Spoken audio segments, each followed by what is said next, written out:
Sahabat-sahabat Kristus, salam jumpa dalam acara Sabtu Sarapan Bersama Tuhan. Adapun menu sarapan hari ini diambil dari 2 Timotius pasal 4 ayat 2. Beritakanlah firman, siap sedialah baik atau tidak baik waktunya.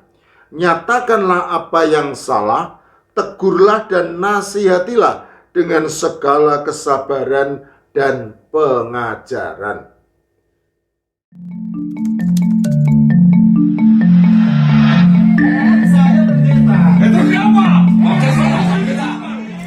Upacara pemakaman ini malah berakhir ricuh gegara keluarga kekeh memasukkan rokok dalam peti jenazah.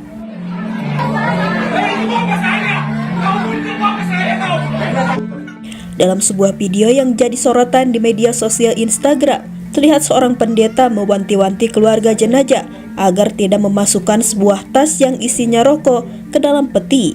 Ia bahkan mengancam tidak akan memimpin upacara pemakaman jika keluarga mendiang tidak menuruti perkataannya. Saya ingatkan, tas itu jangan saya lihat ada di kuburan. Tinggalkan sekarang. Molo wearing buat kamu ini, saya tidak mau menguburkan itu. Janji? Ya, janji. Namun meskipun sudah diancam sedemikian rupa, seorang pria yang diduga keluarga mendiang tetap bersikeras ingin memasukkan tas tersebut ke dalam peti jenazah. Ia berdalih bahwa rokok tersebut merupakan kenangan terakhir mendiang sebelum meninggal dan untuk menyenangkan orang yang memberi rokok tersebut. Ini Pak Pendeta, kita ngasih itu di dalam bukannya kita menyembah berhala. Sebentar, rokok yang dikasih itulah kenangan kemarin. Sebelum meninggalin ibu, dia ngomong anaknya mau sekolah di Bogor. Bang, tolong tinggalin itu rokok sebungkus ya, seminggu juga habis ini. Bukan yang untuk dirokok, bukan untuk menyembah berhala. Itu hanya untuk menyenangkan yang ngasih. Antum kubur kamu, Pak. Karena peringatannya tadi indahkan, pendeta tersebut mencoba meninggalkan ruangan persemayaman jenazah dan suasana pun semakin memanas ketika seorang pria yang disebut-sebut sebagai anak mendiang mulai berteriak-teriak di hadapan peti jenazah ayahnya yang masih terbuka. Bukan. Saya pendeta. Itu siapa? Oke, kita. Saya anak ini. Kau pendeta kamu mereka. Itu pekerjaanmu. Saya pendeta bilang, enak ini bilang. Pendeta apa kau?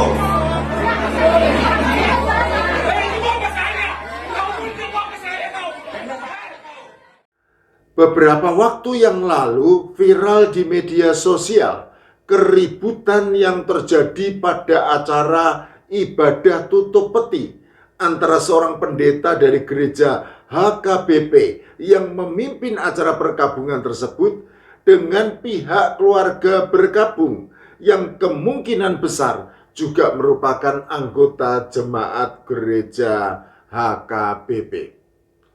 Pokok persoalan dari keributan tersebut adalah masalah yang dianggap sepele oleh kebanyakan orang Kristen, yaitu boleh atau tidak boleh memasukkan rokok ke dalam peti mati.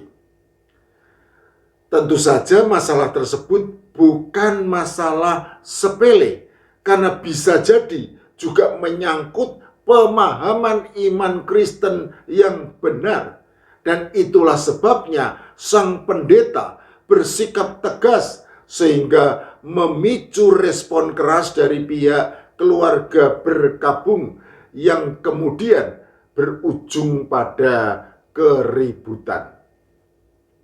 Sejatinya masalah tersebut merupakan masalah internal gereja HKBP yang tentu saja memiliki peraturan dan kebijakannya sendiri dalam menimbang masalah tersebut.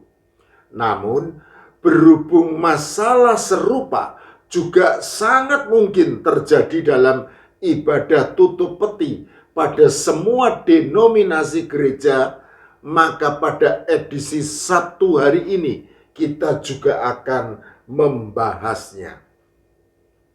Sebagai pembuka perlu dipahami bahwa meskipun rokok tidak termasuk narkoba, namun sejatinya rokok itu sama berbahayanya dengan narkoba, karena sama-sama mengandung zat-zat berbahaya dan juga menimbulkan kecanduan yang jelas-jelas merupakan hal terlarang dalam Alkitab.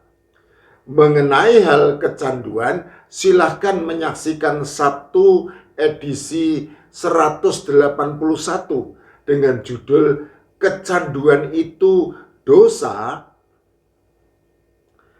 Berhubung rokok tidak termasuk narkoba yang secara hukum terlarang di Indonesia, maka tentu sah-sah saja apabila kemudian rokok maupun barang-barang legal lainnya dimasukkan ke dalam peti mati bersama jenazah. Pertanyaan kritis yang harus dijawab adalah, untuk apakah semua barang-barang tersebut dimasukkan ke dalam peti mati bersama jenazah? Tentu saja ada beberapa jawaban terhadap pertanyaan kritis tersebut. Namun hal pertama yang perlu dipahami adalah bahwa semua barang-barang yang dimasukkan dalam peti mati tidak ada gunanya bagi orang yang sudah mati. Alkitab dalam peti mati pasti tidak akan dibaca oleh orang yang sudah mati. Tumpukan pakaian yang bagus dalam peti mati pasti tidak akan dipakai sebagai salin oleh orang yang sudah mati.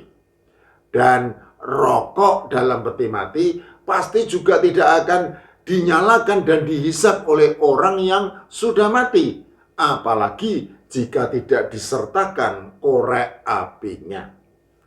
Oleh karena itu, tentu saja lebih berguna jika semua barang-barang tersebut diberikan kepada orang-orang yang masih hidup daripada musnah secara sia-sia dalam peti mati. Hal kedua yang perlu dipahami adalah terkadang harus diakui memang ada orang-orang Kristen yang memiliki pemikiran keliru bahwa semua barang-barang yang dimasukkan dalam peti mati tersebut dapat dipergunakan oleh orang yang sudah mati. Itulah sebabnya terkadang ada 7 butir mutiara yang dipasang pada 2 mata, 2 telinga, 2 lubang hidung, dan 1 dalam mulut di bawah lidah jenazah, dengan kepercayaan bahwa mutiara-mutiara tersebut akan membantu perjalanan di akhirat dengan selamat, serta menjamin dapat reinkarnasi atau terlahir kembali ke dunia dengan kehidupan yang lebih baik. Selain itu, dalam peti mati ada juga yang memasukkan koin uang, sebutir beras, gulungan kertas perak yang diletakkan di atas daun teh, yang tentu saja mengandung kepercayaan tertentu yang bertentangan dengan iman Kristen. Sinkretisme semacam itulah yang mungkin menjadi perhatian dari pendeta gereja HKBP, pemimpin acara ibadah tutup peti, yang kemudian menjadi viral di media sosial tersebut. Saya sama sekali tidak bermaksud menjadi hakim yang menentukan siapakah yang bersalah dalam peristiwa tersebut, karena saya tidak dalam posisi yang memiliki hak untuk menjadi hakim dan juga bukan merupakan saksi mata yang betul-betul mengetahui latar belakang peristiwa tersebut. Oleh karena itu, biarlah masalah tersebut diselesaikan secara internal dalam lingkup gereja HKBP. Dan saya hanya akan berpendapat sebatas apa yang sejatinya Alkitab ajarkan mengenai tugas orang Kristen tentang memberitakan firman. Sahabat-sahabat Kristus, sebagai rasul dan hamba Tuhan yang tak perlu diragukan lagi semangat penginjilannya, Paulus memberi nasihat bijak kepada anak rohaninya, Timotius, yang pada waktu itu merupakan pendeta di jemaat Efesus. Demikian, beritakanlah firman, siap sedialah baik atau tidak baik waktunya, nyatakanlah apa yang salah, tegurlah dan nasihatilah dengan segala kesabaran dan pengajaran. 2 Timotius pasal 4 ayat 2. Jelas bahwa tugas orang-orang Kristen, apalagi pendeta, adalah memberitakan firman.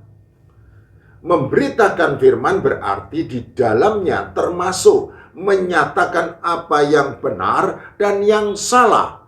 Tentu hal ini bukan merupakan tugas yang mudah, karena hampir tidak ada orang yang mau dikoreksi meskipun jelas-jelas bersalah.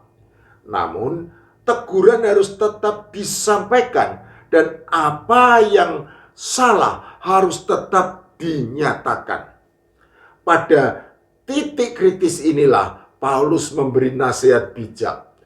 Tegurlah dan nasihatilah dengan segala kesabaran dan pengajaran. Jadi, teguran harus tetap disampaikan, tetapi bukan sebagai kritik yang menghakimi, melainkan mengoreksi dan menasehati. Bedanya terletak pada cara menyampaikannya. Mengoreksi dan menasehati harus dengan segala kesabaran, disertai pengajaran sebagai solusi. Amin.